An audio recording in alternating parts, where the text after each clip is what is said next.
네, 안녕하십니까. 저는 상명대학교 화학에너지공학과의 강사학 교수라고 합니다. 야, 우리 교수님 지난 시간에 위험한 장소 강연을 해주셨잖아요. 네. 그 강연을 보고 나서 저희 집에는 많은 부분이 변화가 왔습니다. 네, 저는 일단 남자들은 부엌에 들어가지 않기로. 큰일 날 소리예요. 아니, 저희 지금 어머님, 21세기에. 저희 어머님이 왜 들어가면 안 된다는지 네, 예전에 그런 말들이 기억이 네. 나는데 이제는 또 시대가 바뀌었잖아요. 부엌에 그래서 남자들이 요즘 많이 들어가는구나. 셰프들을 봤더니 남자들이 더 많은 이유를 이제야 알게 됐습니다. 네. 여성부에서 보고 있거든요. 네, 지금 한국말을 끝까지 들으셔야 됩니다. 네, 제가 앞부분을 얘기하고 싶은 게 아니라 강조하는 게 이제 부엌에 남자들이 더 많이 들어가는 이유를 알게 됐고 그리고 이번 시간에는 음식에도 문제가 좀 많다는 얘기를 또 들었습니다. 네, 맞습니다. 과연 어떤 위험한 또 음식이 있는지 빨리 알려주시면 네, 저희가 그 블랙리스트로 삼아가지고 네, 그 알겠습니다. 음식은 피하도록 하겠습니다. 네, 사실은 지난 시간에 위험한 장소에 대해서 알아봤잖아요. 네. 여러분들은 네. 이어서 위험한 음식에 대해서 한번 살펴보도록 하겠습니다. 네. 먼저 첫 번째인데요. 먼저 바로 그릇을 가지고 먼저 얘기해 보려고 합니다. 그릇요? 그릇이요. 일단 어떤 특정 음식류보다 일단 그릇부터 좀 살펴볼게요. 네. 먼저 우리 김명신 선생님께 한번 여쭤보겠습니다. 네.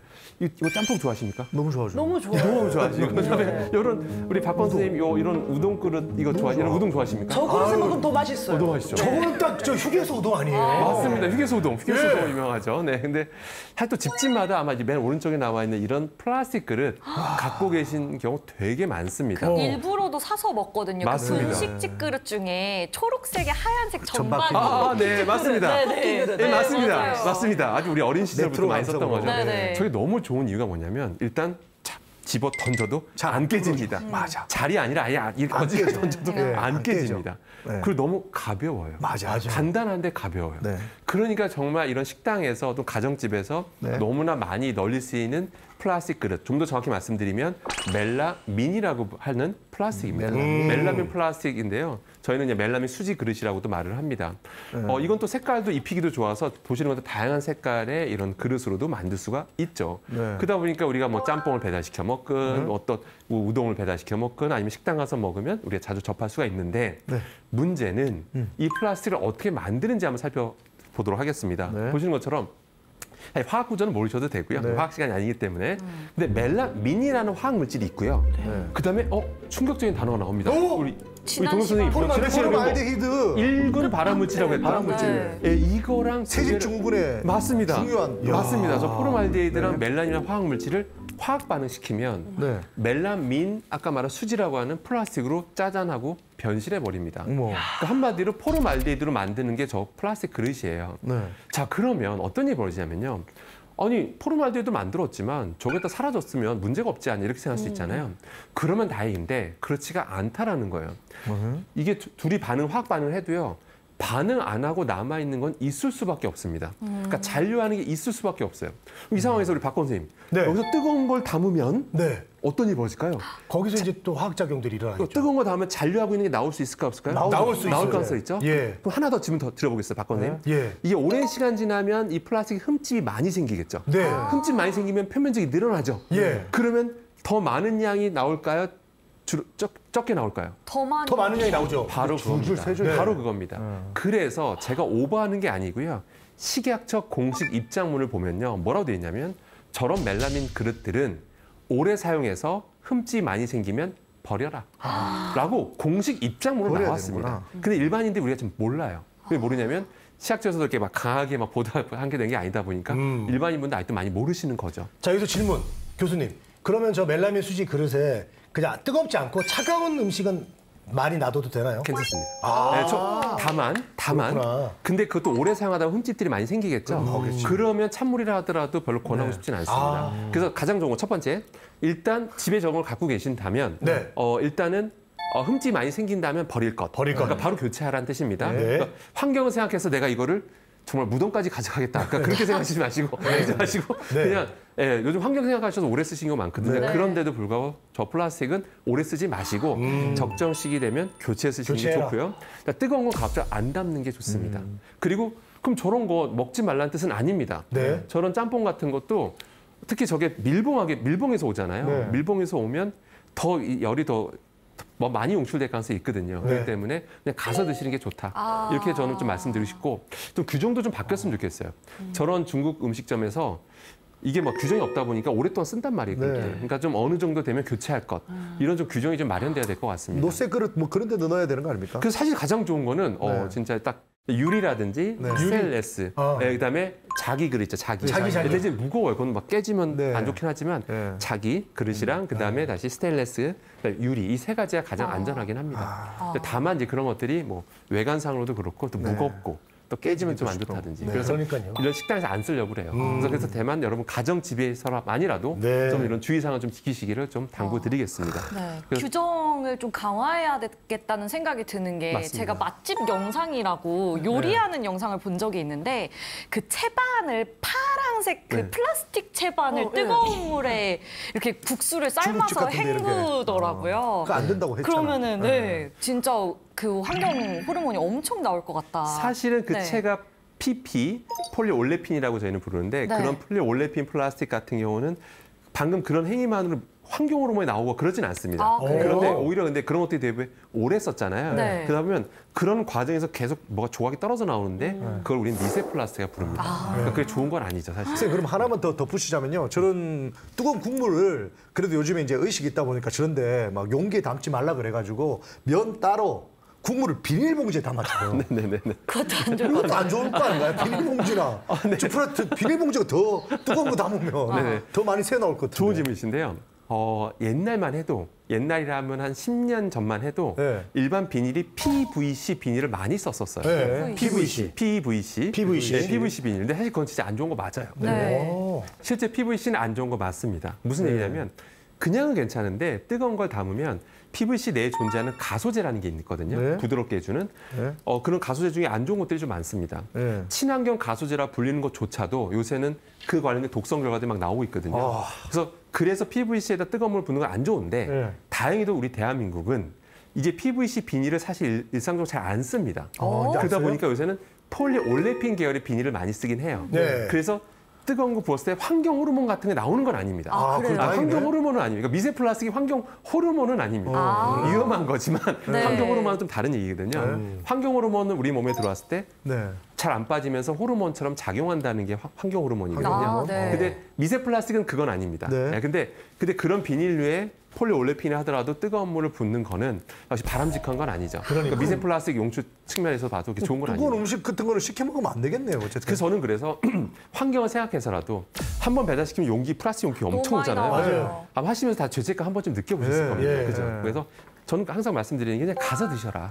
가서 드시는 게 제일 좋다. 환경을 살리는 길이라는 거를 항상 좀 말씀드립니다. 네. 네, 불편하시더라도 가급적이면 가서 드시는 게 제일 좋다라는 그리고 거. 그 우리 테이크아웃 많이 하잖아요. 커피 뜨겁잖아요. 네네. 그 테이크아웃 뚜껑을 빨리 여는 게 낫다고 그러는데. 맞습니다. 맞아요. 그건 팩트입니다. 예. 그 두 가지 측면에서 봐야 되는데요. 예. 첫 번째, 일단 종이 컵이 내부에 플라스틱 코팅돼 있잖아요. 예. 그게 이제 LDP라고 해서 폴리에틸렌, 그것도 폴리올레핀 계열이라고 합니다. 네. 아무튼 그게 코팅돼 있는데 뜨거운 물 부으면 좀 떨어져 나와요.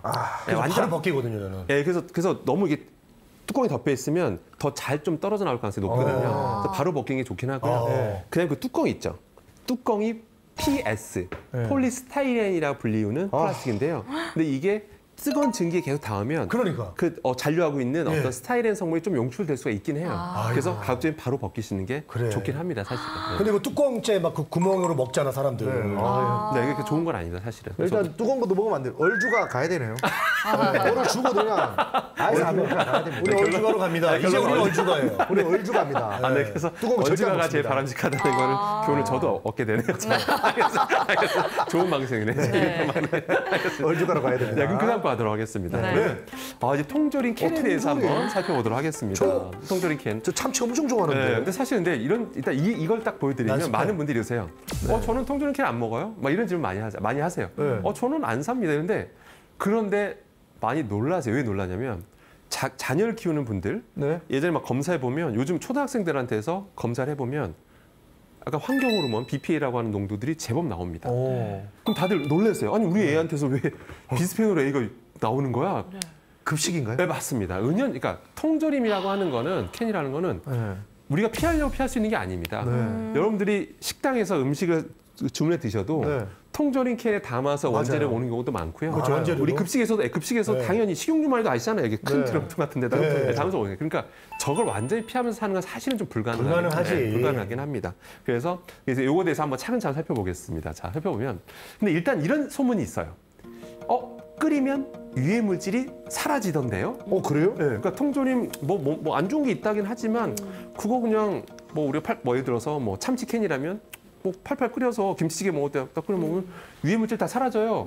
이렇게 저한테 이제 거꾸로 물어보시는 경우들이 참 많은데 그 원인의 그런 소문의 근거가 바로 요겁니다.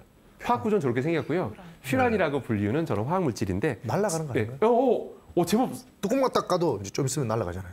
굉장히 진공돼 있기 때문에. 그래서 저게 원래 음식물에 좀 있어요. 네. 음식하는 과정에서 만들어지고요. 예. 그다가 뚜껑 열면 실제로 휘발이 됩니다. 네. 그래서 그런 소문이 났었어요. 뭐 넣으면 뚜껑 열어놓고 한 뭐 5분, 10분 지나면 꽤 많이 날아가니 그때 먹으세요. 뭐 5분, 10분. 그런 얘기 있었죠. 그런 얘기도 뭐 한때 있었고. 그런 예. 얘기 있었어요. 하물며 끓이기까지 하면 더 유해 물질이 다 잘 날아가니 괜찮습니다. 이제 보통 이제 이렇게 얘기를 합니다. 네, 그래서 아니구나. 참고로 퓨란이라고 하는 건 저희 화학과 종사자분들은 정말 다양하게 쓰는 거예요. 예. 뭐 여러 가지 화학 물질 만들 때 쓰기도 한 뭐 그런 건데요.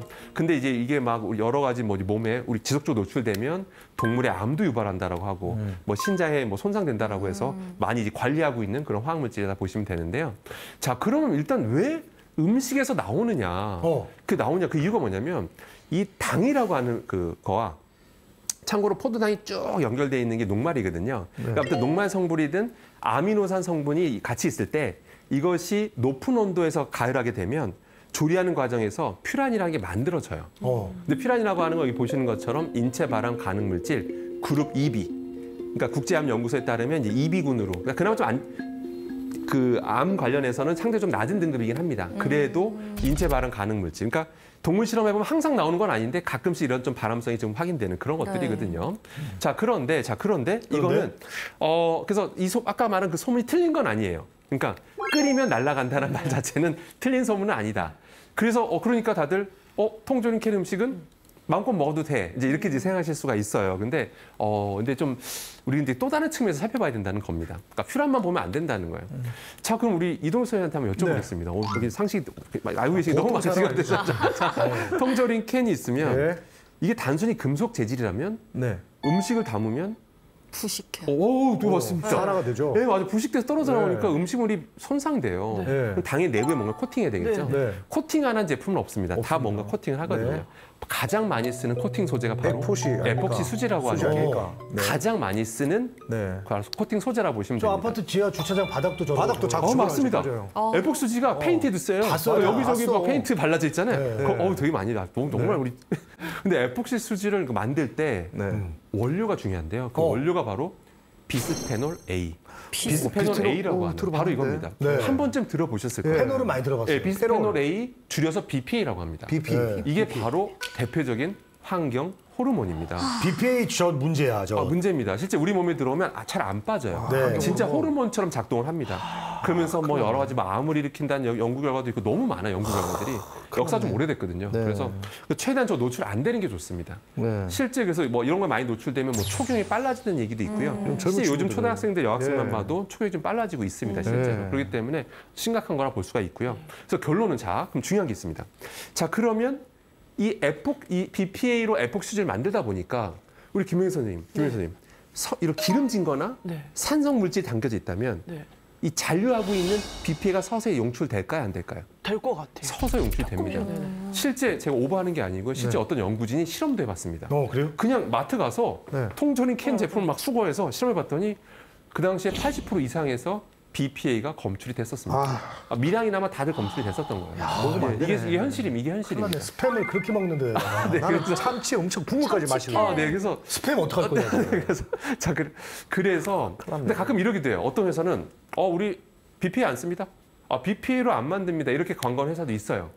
BPA로 안 만든다는 거예요. 그럼 딴 거로 만드는데 뭐냐면 약간 이름이 비슷해요. 비스페놀 S.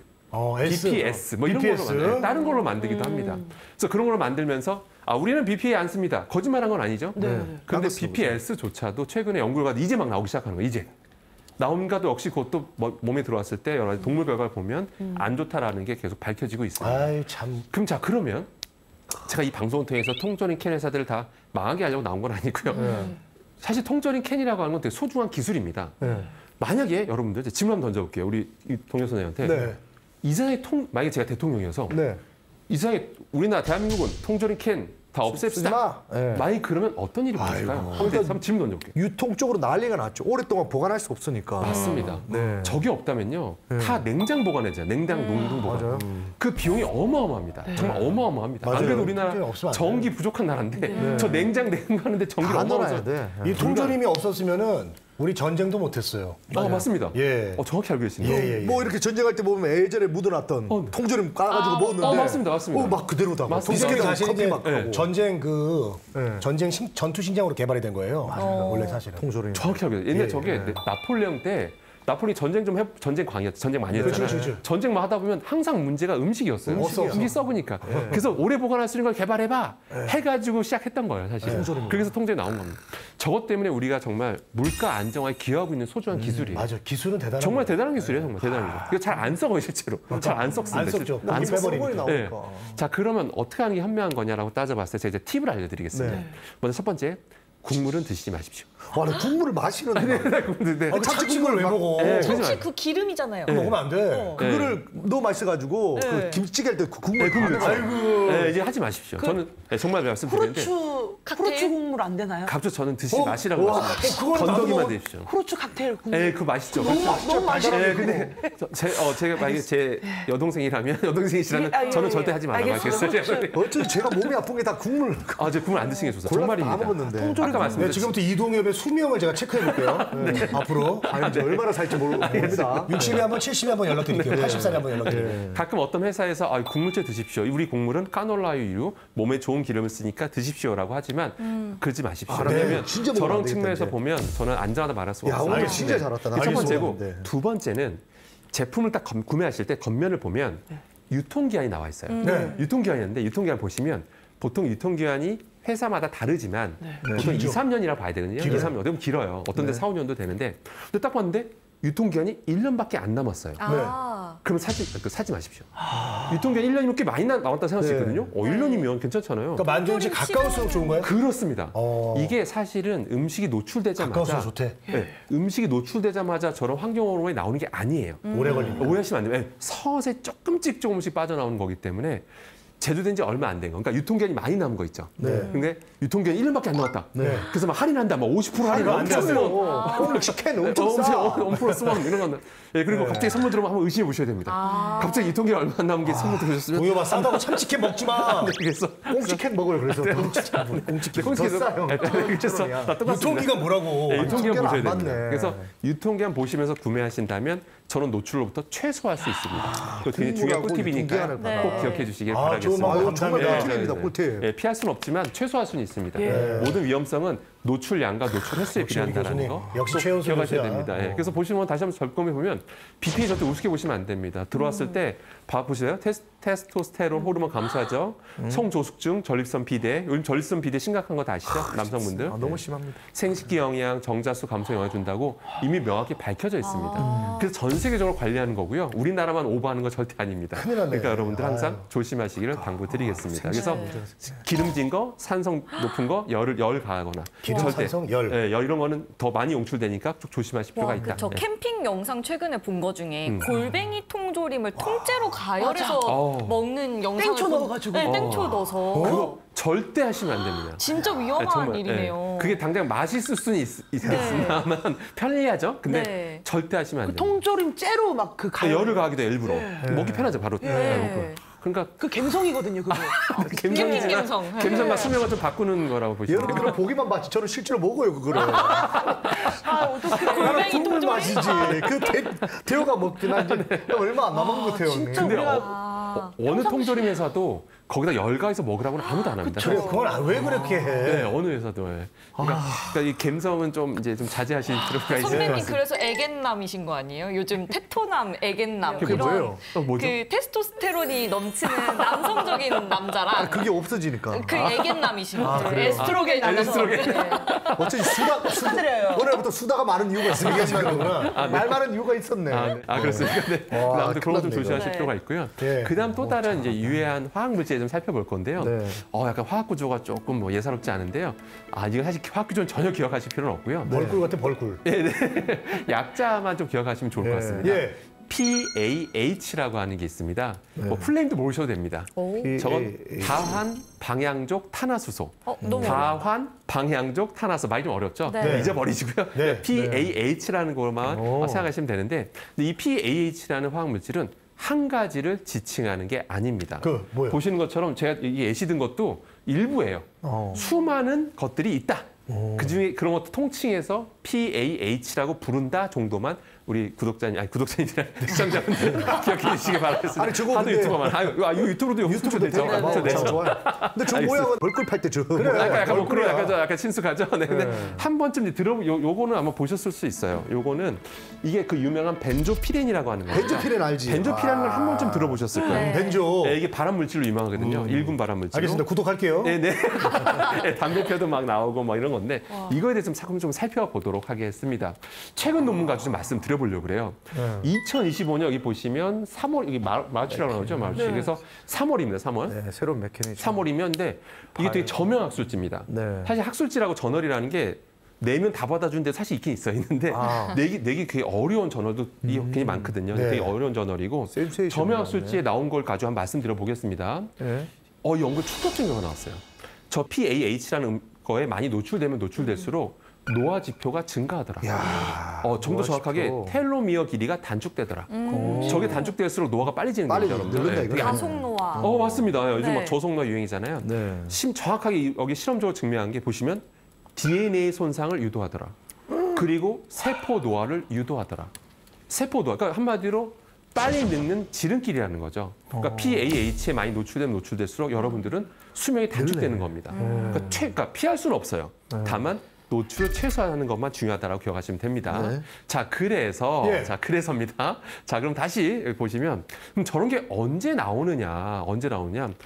다 저런 거 할 때 나옵니다. 돼지고기 볶을 때. 네, 저런 거 같아요. 맛있겠다. 자, 하나하나 살펴볼게요. 진짜 일단 당연히 여러분들 삼겹살 정말 한국 사람이라면 정말 네. 구워 먹는 게 삼겹살 너무 소주, 맛있지. 한국 소주도 맛있고 저런 거 이제 굽다 보면 안 탈 수가 없죠. 네. 정말 안 타게 굽는다는 게 사실 저는 불가능하다 보거든요. 쉽지 맞아요. 않죠. 완벽하게 안 탈 수는 없어요. 우리 눈에 그냥 약간 덜 탄 것처럼 보여서 흡족해 보이는 거지. 저희 같은 전문가들이 세세하게 분석하면 네. 안 탈 수가 없습니다. 그 미사일 타요. 마이야르 반응이 있어야 좋은 거 아니에요?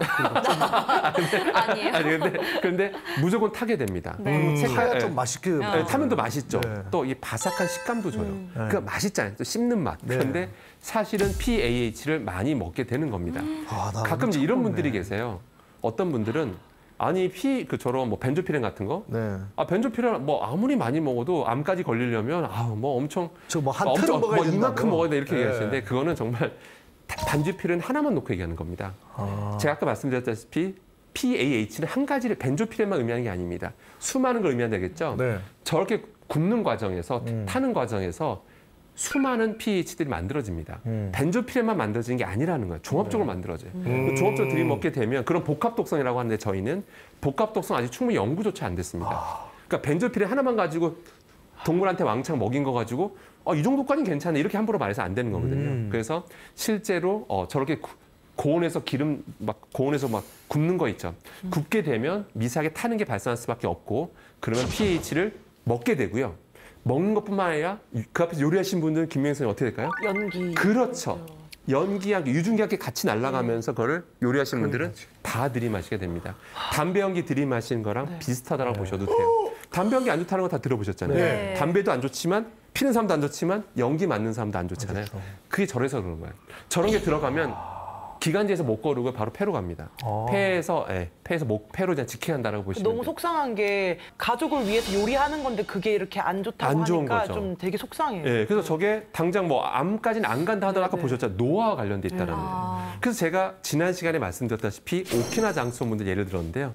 그분들 되게 막 100세 이상도 흔하시고 네. 막 건강하게 사시는 분들 별게 없었지 않습니까? 정말 그냥 정갈한 음식. 사실 저런 음식도 정갈한 음식이란 말은 안 하거든요. 네. 기름에 지지고 볶고 막 굽고 이런 거는 보통 정갈한 음식을 안 하죠. 최대한 삶아 드시고 뜨거운 물에 그냥 데치는 수준. 네, 그다음에 식용유 드셔도 약간 드레싱하는 수준. 고기를 드시더라도 고기는 반드시 삶아 드시는. 샤브샤브 같은 게 좋은 거네. 맞습니다.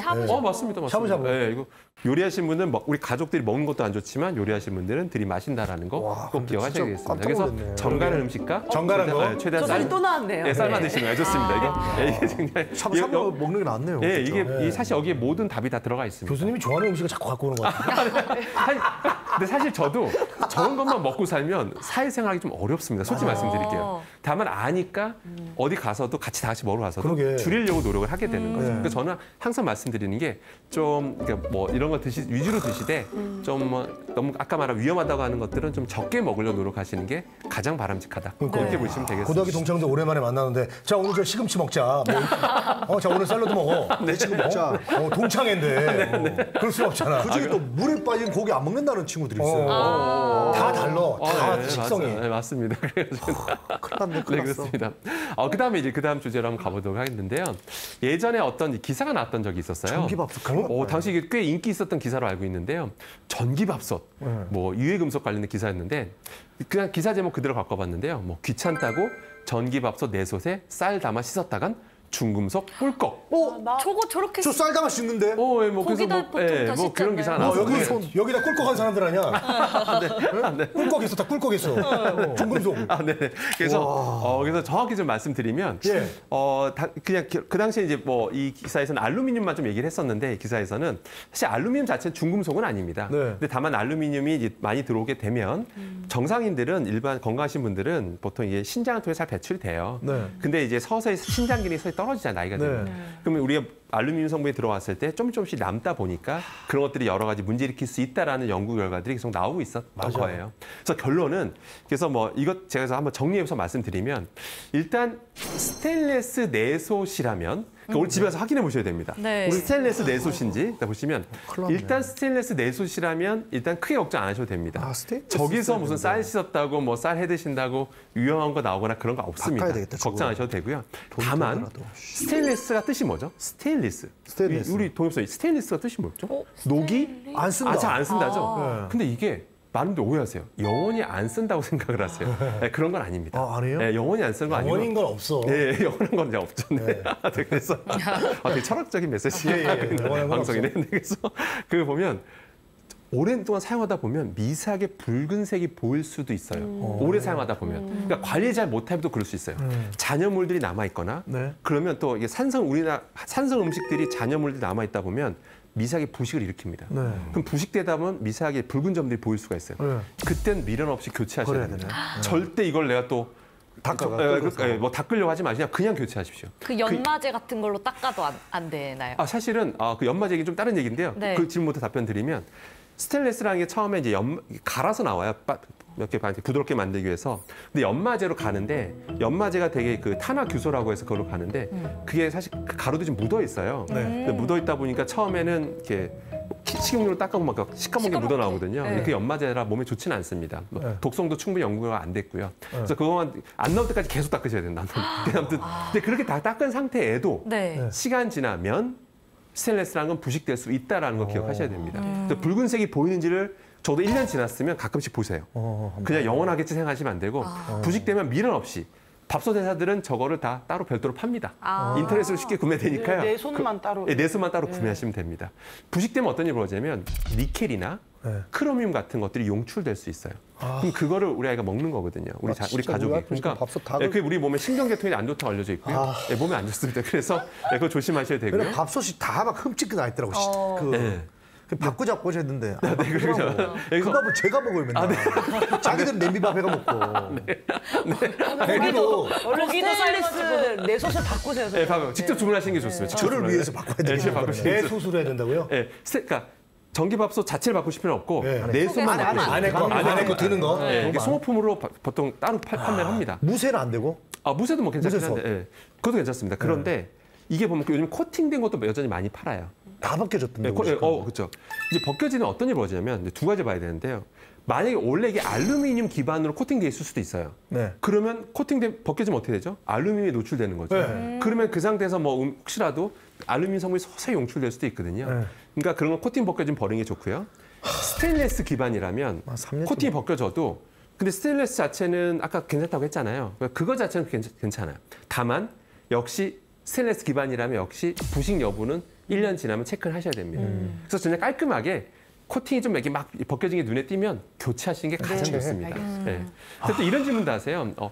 아니 근데 코팅된 거 자체가 거기다 밥하면 미세 플라스틱 많이 나오는 거 아니야? 이런 질문 많이 하시는데요. 새 거가 저는 많이 나올 것 같은데요. 그런데 실제로 근데 그 코팅 소재가 되게 열이 되게 강하긴 해요. 그래서 밥하는 수준으로 막 미세 플라스틱 막 어마어마하게 나오고 막 그러진 않습니다. 근데 그건 괜찮은데 언제 이게 많이 벗겨지냐면 이게 닦을 때 세게 얇아도 우리가 일반 이렇게 안 하잖아요. 품이 이렇게 할 수밖에 없거든요.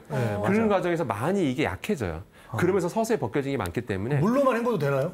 근데 사실은 그래도 물로 하는 건 좀 충분하지 않고 부드러운 스펀지 솔로 그렇게 해주는 게 제일 좋습니다. 그런 식으로 해서 그래서 코팅이 벗겨지면 그냥 교체하시는 게 좋다. 그러니까 고쳐야 되겠네. 너무 환경을 생각하신다면 분리수거에 더 그냥 더 애정을 가지시고 열심히 하시는 게 더 낫다라고 이제 보시면 밥을 바로 버립니다. 우리 밥을 안 먹던 한이 있어도. 네, 알겠습니다. 밥 버립니다. 네. 그다음 이제 요 얘기 잠깐 이제 해보려고 하는데요. 좀 슬픈 얘기 하나 해보도록 하겠습니다. 우리나라 자료입니다. 네. 우리나라 30세 이상이면 성인 기준 무려 11.7%가 그렇게 많아요? 당뇨병 관련된 걸 당뇨 앓고 전 있습니다. 단계입니다, 심지어는. 네, 실제 뭐 당뇨 전 단계 분은 너무 많고요. 그럼 뭐 더 많어. 네, 당뇨 전 단계. 이제 당뇨병으로 자체로 사망하신 분도 많으시고요, 그죠? 많고 그다음에 합병증이라는 말 들어보셨어요? 무서워요. 실제 당뇨 자체로 사망하신 분보다 그로 인한 뭐 다른 거 있죠. 심혈관 질환 뭐 이런 것들로 사망하신 분 많다 보니까 항상 우리가 당 수치 검사하잖아요, 건강검진. 그래서 그런 거거든요. 그래서 이제 한번 그래서 그러다 보니까 당 수치가 너무 높은 분들은 이제 의료진들이 이제 가정의학과나 내과 가면 의료진들이 이렇게 할 거예요. 너무 심각하니까. 너무 이제 평소에 이런 녹말이란 게 아까 말씀드렸죠. 포도당이 연결된 거니까 당 수치 좀 줄이라고 또 너무 평소에 설탕 섭취 줄이라고 뭐 인공 감미료나 대체 감미료 쓰라고 막 권해요. 그럴 정도거든요. 자, 그렇게 해서 이제 대체 감미료로 막 이제 했는데 최근에 한번 충격적인 기사 한번 떴습니다. 한번 보실까요? 자일리톨요? 저칼로리 설탕 대체제로 많이 썼던 자일리톨. 자기 전에 씹잖아요. 네. 광고 문구죠. 네, 광고 문구죠. 자기 전에 씹어야 되는데. 설탕 대체제로 많이 쓰는 자일리톨 관련해서 그동안 안전한 줄 알았거든요. 자일리톨. 뭐 괜찮다 했는데 그거조차도 많이 노출됐더니 심장마비, 뇌졸중, 심혈관 관련 사망 위험이 증가한다라는 그런 결과도 나온 바 있어서 충격을 준 적이 있었습니다. 믿었던 자일리톨 맞아. 차만 타면 아내가 자일리톨 껌을 계속 입에 넣어줬는데. 네, 맞습니다. 그러니까 예전에 이렇게 생각한 거예요. 설탕은 무조건 안 좋은 거야. 그러니까 저런 것들은 좋은 거야. 이렇게 생각하는 거예요. 그러면서 했더니 아니나 다를까 연구 결과들이 막 이제 나오기 시작한 거예요. 비슷하다. 네, 맞습니다. 그래서 많이 씹지 마요. 네, 그래서 또 요즘 이거 아까 이제 그런 대체 감미료 말고도 인공 감미료 들어보셨죠? 네. 인공 감미료.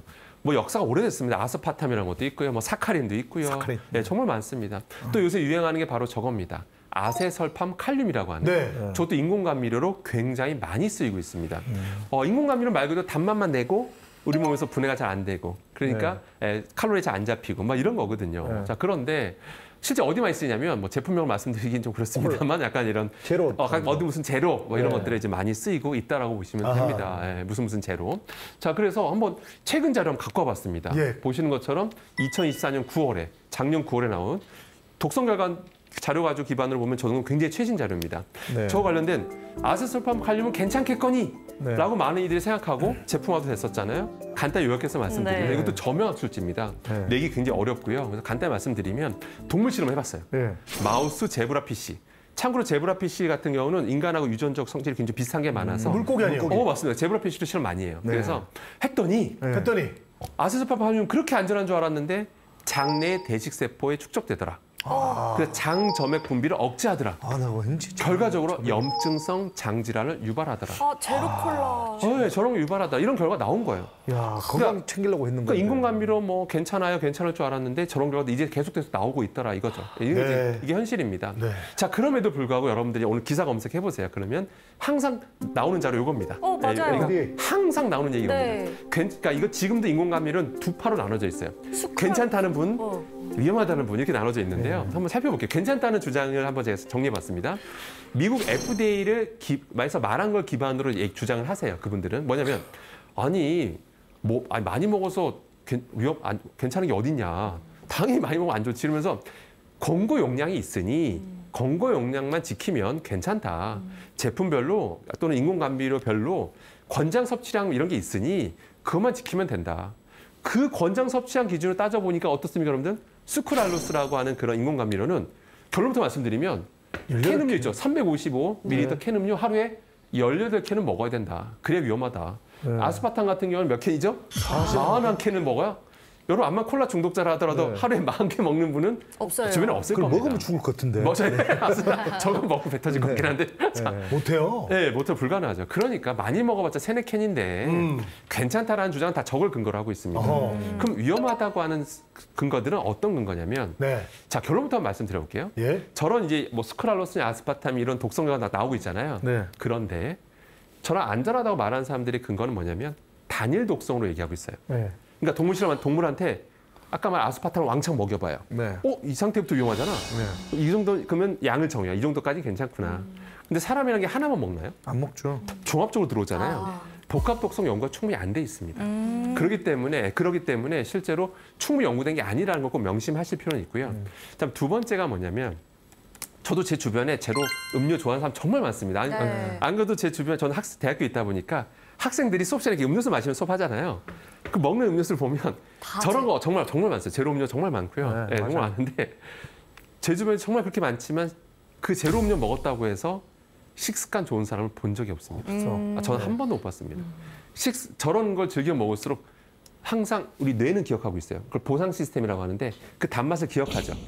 항상 자극적인 맛을 찾습니다.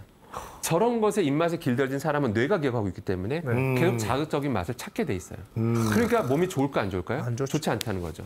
제가 이거 추정이 아닙니다. 이미 연구 결과가 있어요. 저렇게 인공감미료를 즐겨 먹는 사람들의 건강 상태나 다이어트 효과를 봤는데 동현 선생님 효과 있었을까 없었을까요? 저는 저 탄산 음료 너무 많이 먹어가지고 네. 제가 술을 안 먹거든요. 네. 근데 술을 안 먹다 보니까 술자리 가면 너는 술 안 먹으니까 저는 탄산 음료를 권하는 분들이 많아요. 네네. 그러니까 그거를 하루에 뭐 10캔도 먹고 막 그런단 그렇게 말이에요. 되죠. 그 정도면 그냥 술을 드시는 차라리 술을 드시는 맞아. 그래서 선생님이 이럴 거면 차라리 술을 드시는 게 훨씬 낫겠다는 얘기까지 들었죠. 네. 그래. 몸이 안 좋아졌어요. 실제 연구 결과 몇 개 있는데요. 실제 인공감미를 먹은 사람들 추적해 봤더니 다이어트 효과도 없고 없어요. 건강상의 이점도 없더라. 네. 아까 말씀드렸잖아요. 이런 게 아마 안전하다고 해도 식습관이 좋아질 수가 없어요. 단맛에 길들여지면 아까 말씀드렸죠. 뇌가 기억을 하니까 네. 자극적인 음식들 네. 계속 단맛 많이 나는 걸 콜라가 찾을 너무 수밖에 좋아가지고. 없어요. 네. 그렇기 때문에 저는 이렇게 말씀드리고 싶습니다. 우리 구독자님들, 시청자님께 말씀드리고 싶은 네, 거는 어떻게 말씀해 주시려고요? 단맛에 길들여지지 않는 게 좋다. 단맛에. 그러니까 단맛 먹으면 행복해지잖아요. 그러니까 네. 너무 과하게 길들여지지 않는 게 좋다. 근데 요즘 또 음식 트렌드가 단짠. 네, 단짠. 너무 단 걸 또. 그래서 결론은 오래 사신 분들 보면 공통점이 있거든요. 저도 이제 주변 분들 보면 오래 사신 분들 이렇게 눈여겨보면 네. 오키나 장수 분도 그랬고 네. 정말 다 소식하세요. 소식하고. 그러니까 이런 거 드시더라도 네. 항상 소식을 머릿속에 딱 기억하시면 소식하고. 좋겠습니다. 소식. 예, 뭐든지 좀 적게 드시면 적게 걱정하실 드시고. 필요 없습니다. 아, 예, 오키나 장수 분들도 정말 적게 드시더라고요. 적게 먹고 계속 움직이세요. 적게 계속 먹고 움직이세요. 데쳐 먹고 그리고 욕 먹어야 오래 살잖아. 욕을 좀 많이 먹어야 돼. 욕 먹어야 오래 안 돼. 스트레스 많이 받아. 그래도 욕 먹으면 오래 산다는 얘기 있잖아요. 욕까지 많이 먹어야 돼. 알겠습니다. 예, 그렇기 때문에 너무 단맛에 길들이지 않는 게 좋겠다라는 거 좀 당부드리고 너무 드시고 싶으시면 그냥 나름 스스로 정하셔서 뭐 하루에 뭐 한 캔 먹겠다, 너 반 캔 먹겠다 이런 식으로 소식을 좀 생활하시는 게 적게 먹는 거 생활하시기 가장 좋겠다라고 보시면 되겠습니다. 예. 저 캔 음료도 그 네. 통조림이랑 똑같이 그 캔 자체에서도 나오나요?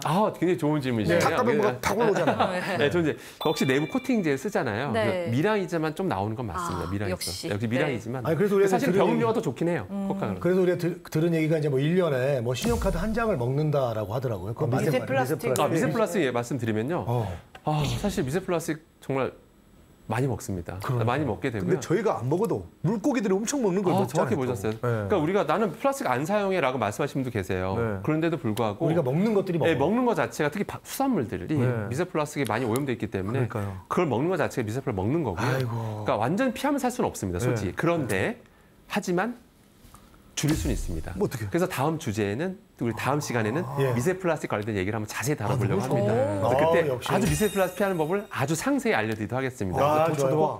네, 오늘은 이렇게 위험한 음식에 대해서 알아봤고요. 네. 다음 시간에 또 다른 주제로 좋은 내용으로 찾아뵙도록 하겠습니다. 네. 이상입니다. 야, 우리 교수님 계속 나와야 될 것 같은데.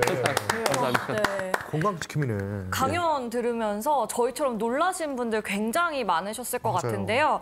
그런데 또 생활 속에서 이 건강을 지키는 방법 생각보다는 어렵지 않죠. 네.